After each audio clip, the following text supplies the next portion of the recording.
equals does your device need fixing? We offer a free diagnosis. We pick up and deliver right to your door, no calls or travel needed.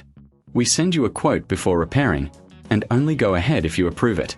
Easy, transparent, and professional. Link in description.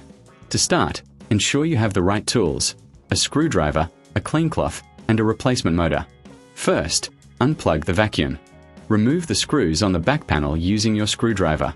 Keep these screws safe for reassembly. Once the panel is off, you'll see the motor. Carefully disconnect the wires, noting their positions for later. Next, remove the old motor by unscrewing it from its mount. Before installing the new motor, clean the internal components with a cloth to remove any dust or debris. This ensures optimal performance. Now, place the new motor in position and secure it with screws.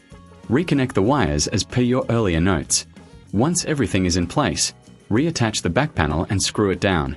For those who prefer a hassle-free experience, remember, professional diagnosis without obligation is available. Plus, enjoy pickup and delivery at your home. With no calls, no travel, you can get a quote before repair.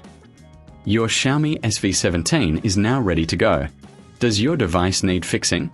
We offer a free diagnosis. We pick up and deliver right to your door, no calls or travel needed. We send you a quote before repairing, and only go ahead if you approve it. Easy, transparent, and professional. Link in description.